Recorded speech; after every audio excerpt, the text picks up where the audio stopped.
ஸ்ரீ சுந்தரகாண்டம் 34ஆம் சர்க்கம். ராமபிரானின் அங்க அடையாளங்களை ஹனுமான் கூறுதல். அந்த உயர்ந்த வானரரிடமிருந்து ராமபிரான் பற்றிய தகவல்களை கேட்டறிந்த விதேக நாட்டு இளவரசியான அன்னை சீதை இனிய அன்பு நிறைந்த சொற்களில் பேசத் தொடங்கினார்.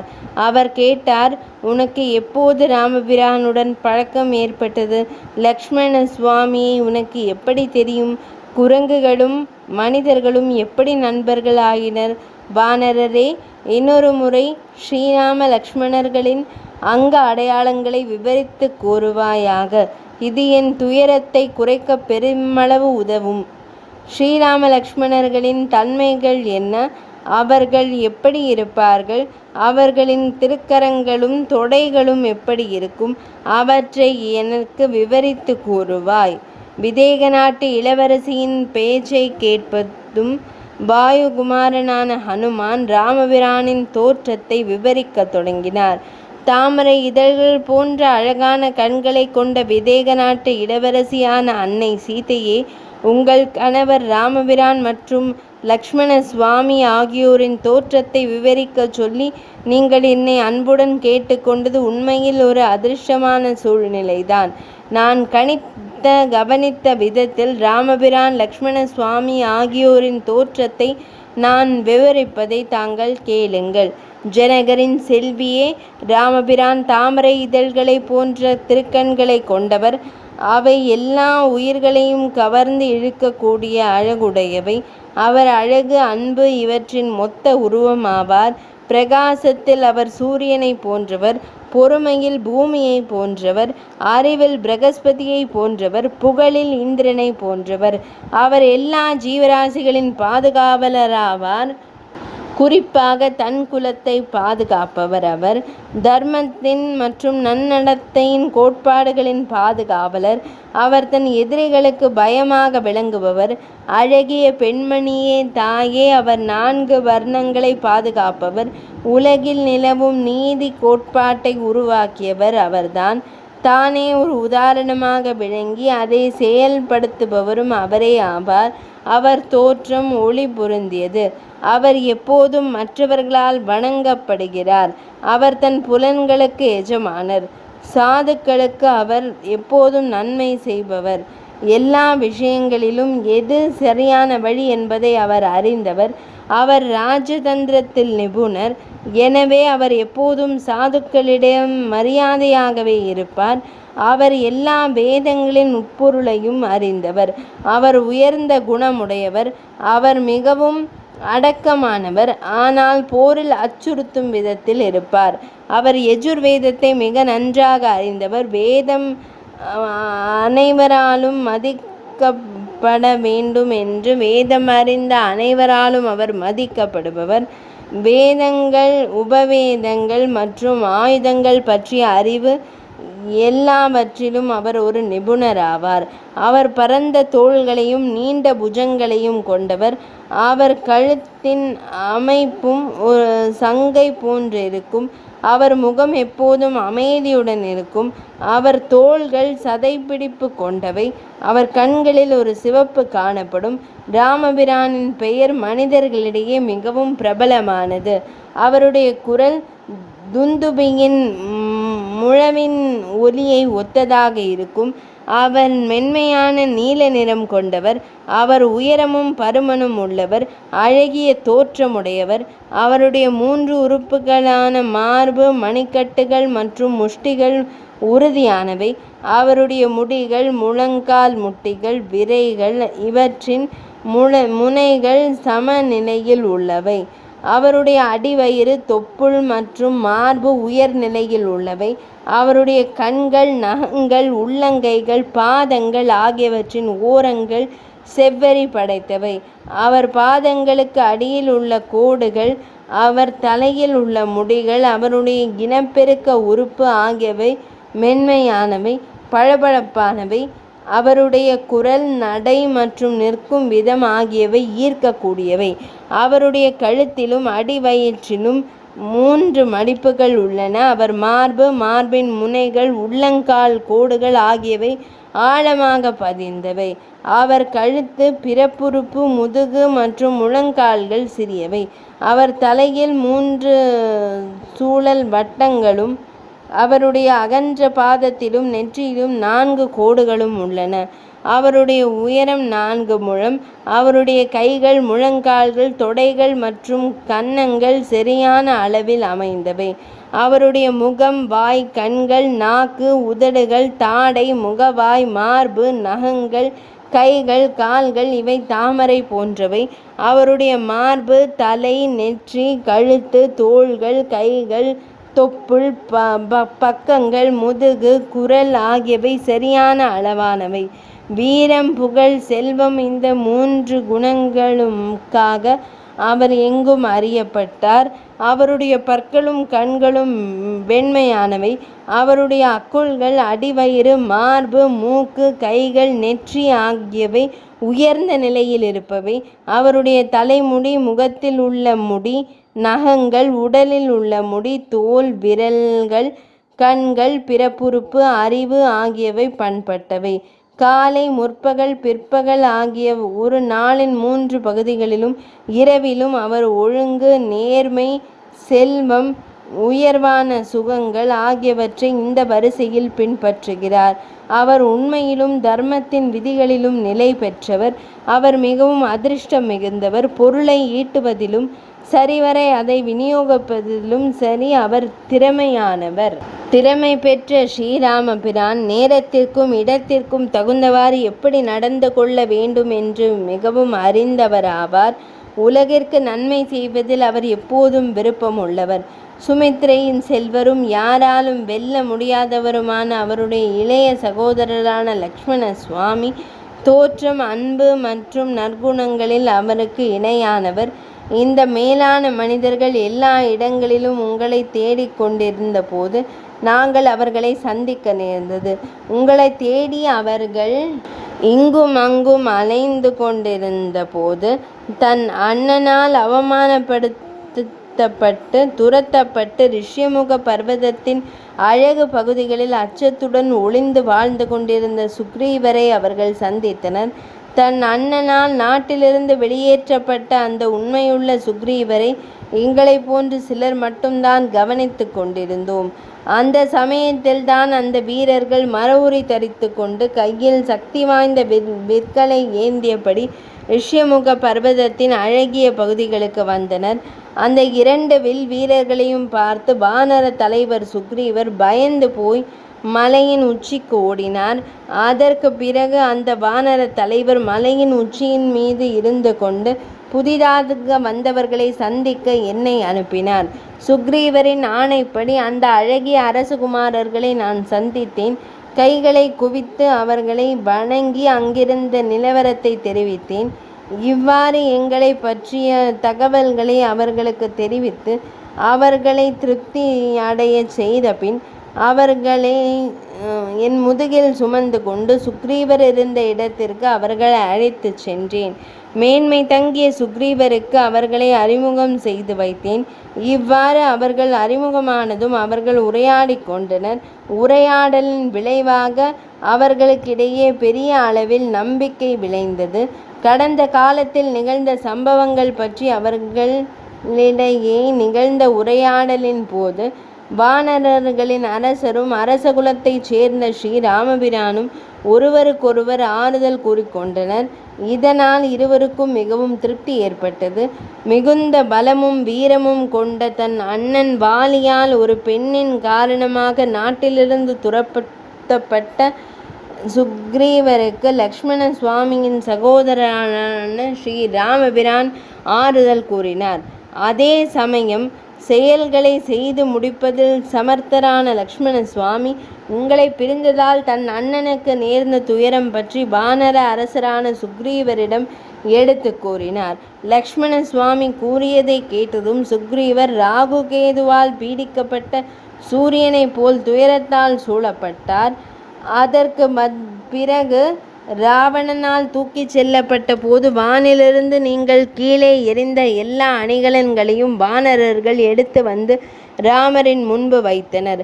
ஆயினும் நீங்கள் இருக்கும் இடம் தெரியவில்லை.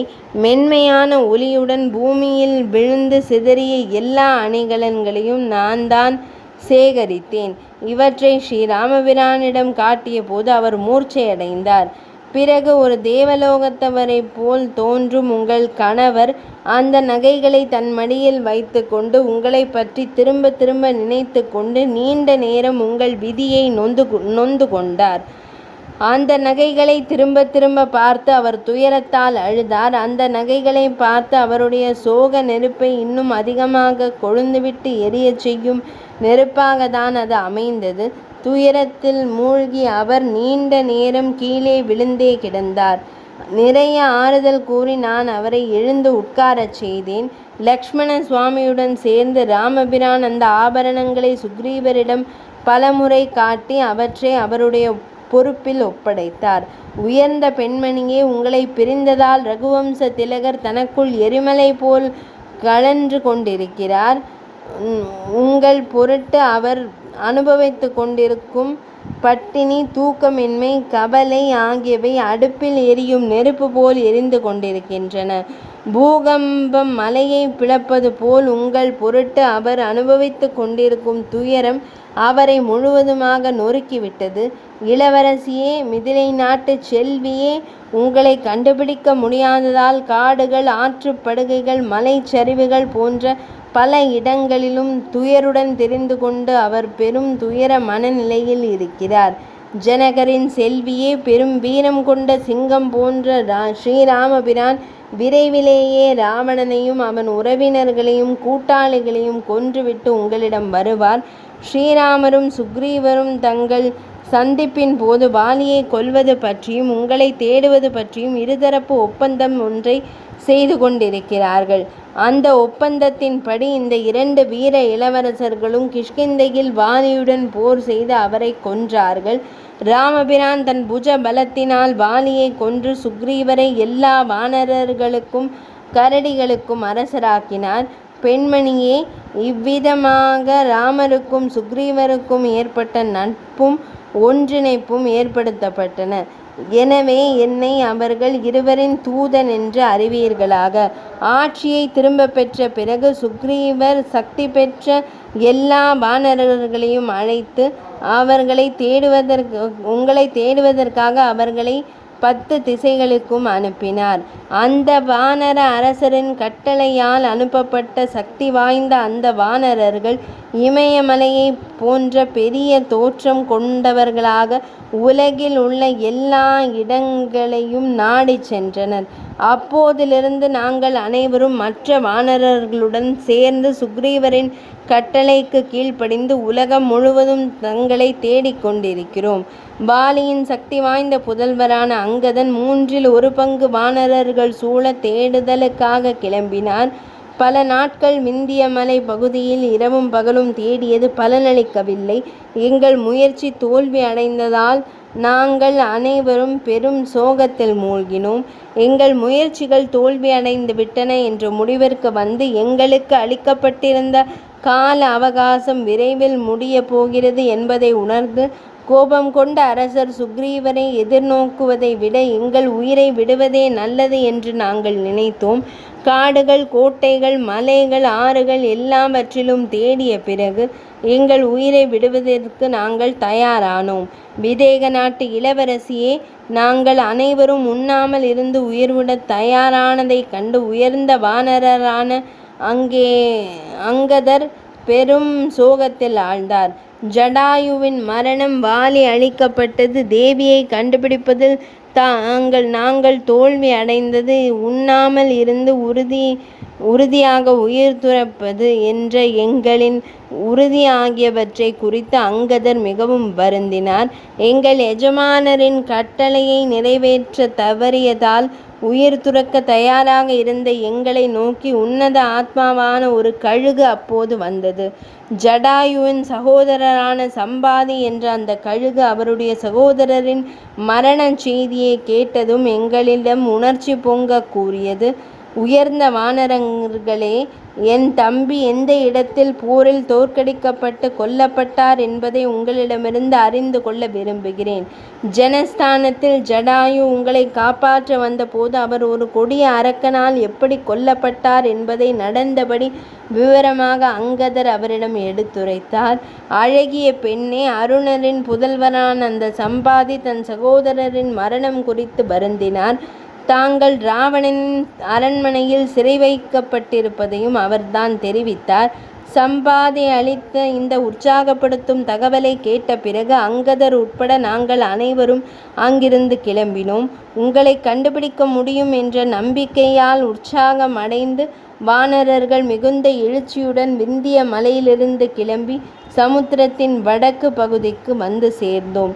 கடற்கரையை பார்த்ததும் அங்கதரும் மற்றவர்களும் உங்களை கண்டுபிடிக்க இந்த கடலை தாண்டி செல்ல வேண்டிய கடின செயலை நினைத்து மீண்டும் மனச்சோர்வு அடைந்தனர். வானர சேனை முழுவதும் மன வருத்தத்துடனும் இயலாமை உணர்வுடனும் இருந்ததை கண்ட நான் இந்த பகுதியில் முக்கிய நீர்ப்பகுதியையும் பிரிக்கும் 100 யோஜனை அகலமுடைய இந்த கடலை கடந்து வந்தேன். இந்த ஒரு இரவில் நான் அரக்கர்களால் நிறைந்த இந்த இலங்கை நகரம் முழுவதிலும் பயணம் செய்துவிட்டேன். நான் ராவணனை பார்த்துவிட்டேன். சோகத்தால் நிரம்பிய உங்களையும் பார்த்துவிட்டேன். குற்றமற்றவரே, நடந்தவற்றை நான் உங்களிடம் உண்மையாகவே கூறிவிட்டேன். என்னை ஸ்ரீராமபிரானின் தூதுவராக அறிந்து ஏற்றுக்கொள்வீராக. பெண்மணியே, வாயுகுமாரனும் சுக்ரீவரின் அமைச்சரும் ஸ்ரீராமபிரானின் தூதனுமான நான் உங்கள் காரணமாகவே வந்திருக்கிறேன். கக்குஸ்தகுல திலகரும் வில் வீரர்களின் சிறந்தவருமான ஸ்ரீராமர் பத்திரமாகவும் நன்றாகவும் இருக்கிறார். ராமரை காப்பாற்ற உறுதி பூண்டிருப்பவரும் எல்லா மங்கள சின்னங்களும் கொண்டிருப்பவருமான லக்ஷ்மண சுவாமியும் அவ்வாறே இருக்கிறார். பெண்மணியே, ஸ்ரீராமபிரானின் நோக்கம் நிறைவேற வேண்டும் என்ற விருப்பம் உள்ள நான் சுக்ரீவரின் ஆணையை ஏற்று நானாக செயல்பட்டு இந்த இடத்திற்கு வந்திருக்கிறேன். விரும்பும் எந்த வடிவத்தையும் எடுத்துக்கொள்ளக்கூடிய நான் நீங்கள் இருக்கும் இடத்தை கண்டுபிடிப்பதில் மிகவும் ஆர்வமுள்ளவனாக தனியாக பயணம் செய்து யாருடைய உதவியும் இல்லாமல் இங்கு தெற்கு பகுதியில் கடற்கரைக்கு வந்து சேர்ந்தேன். உங்களை கண்டுபிடிக்க முடியவில்லையே என்ற வானரர்களின் வருத்தத்தை நான் உங்களை கண்டுபிடித்த மகிழ்ச்சியான செய்தியை கொண்டு சொல்வதுடன் மூலம் போக்கப் போகிறேன். தாயே, நான் கடலை கடந்து வந்தது வீண் போகவில்லை என்பது என் அதிர்ஷ்டம். உங்களை கண்டுபிடித்தேன் என்ற பெருமையை என் அதிர்ஷ்டத்தால் நான் பெறப்போகிறேன். வீரரான ஸ்ரீராமபிரான் விரைவிலேயே ராவணனையும் அவன் உறவினர்களையும் கூட்டாளிகளையும் அழித்து இந்த இடத்திற்கு வந்து உங்களை மீட்கப் போகிறார். விதேக நாட்டு இளவரசியே, மலைக்குள் மால்யவான் என்ற மலை மிகவும் பெரிதானதும் புகழ் பெற்றதும் ஆகும். அந்த மலையிலிருந்து கேசரி என்ற வானரர் கோகர்ண மலைக்கு சென்றார். வருணனின் புனித பூமிக்கு தேவர்களின் ஆணைப்படி சம்பாசாதனன் என்ற அரக்கனை அவர் கொன்றார். அந்த வானர வீரர்தான் என் தந்தை. மிதிலை நாட்டு இளவரசியே, அந்த வானரரின் மனைவியிடம் வாயு பகவானால் நான் பெற்றேன். என் செயல்களால் இவ்வுலகில் ஹனுமான் என்ற பெயர் பெற்றேன். விதேக நாட்டு இளவரசியே, நான் உண்மையானவன் என்று என் மீது உங்களுக்கு நம்பிக்கை ஏற்படச் செய்வதற்காக உங்கள் கணவரின் மேன்மைகளையும் சாதனைகளையும் பற்றி உங்களிடம் எடுத்து கூறினேன். அந்த ரகுகுல திலகர் விரைவிலேயே உங்களை இந்த இடத்திற்கு வந்து மீட்கப் போகிறார். சோகத்திலிருந்து எலும்பாக இழைத்திருந்த அன்னை சீதை ஸ்ரீராமபிரானின் அடையாளங்களையும் குணங்களையும் பற்றி அளிக்கப்பட்ட சான்றினால் ஹனுமானை ஸ்ரீராமரின் உண்மையான தூதரென்றே முழுமையாக நம்பினார். மிகுந்த மகிழ்ச்சியை அவரது வளைந்த புருவங்கள் எடுத்து காட்ட அந்த மகிழ்ச்சியினால் உந்தப்பட்ட ஜனகபுத்திரி கண்ணீர் வடித்தார். இணையற்ற அழகு கொண்ட செவ்வரி படர்ந்த நீண்ட கண்களுடன் கூடிய அவரது அழகிய முகம் ராகுவின் பிடியிலிருந்து மீண்ட சந்திரனைப் போல பிரகாசித்தது. அவருக்கு இப்போது ஹனுமான் யார் என்பது பற்றி எள்ளளவும் ஐயமில்லை. சந்தேகப்படுவதற்கு எந்த காரணமும் இல்லை. சீதை ஹனுமானை கனிவுடன் பார்த்தபோது அவரை தன் செய்தியின் மீதி பகுதியை கூறினார். மிதிலை நாட்டு இளவரசியே, நான் எல்லா விவரங்களையும் உங்களிடம் கூறிவிட்டேன். நீங்கள் இனி அதிக மன தெம்புடன் இருங்கள். நான் இப்போது தங்களிடமிருந்து விடை பெற்று கொள்ள விரும்புகிறேன். நான் இன்னும் ஏதாவது செய்ய வேண்டுமானால் தயவு செய்து என்னவென்று நான் அறிந்து கொள்ள விரும்புகிறேன். தங்களின் விருப்பம் யாதாயினும் என்னிடம் தெளிவாக கூறுங்கள். மிதிலை நாட்டு இளவரசியே, முனிவர்களின் விருப்பப்படி கேசரி என்ற ஒரு சிறந்த வானரர் சம்பசாதனர் என்ற அரக்கனை கொன்றார். முனிவர்களின் ஆசையால் சம்பசாதனரை அழித்தவரின் இன்னொரு வானர உருவாக வாயுவின் குமாரராக நான் பிறந்திருக்கிறேன். வாயு தேவரின் சக்தியை பெற்றிருக்கிறேன். 34ஆம் தசகம் முற்றிற்று.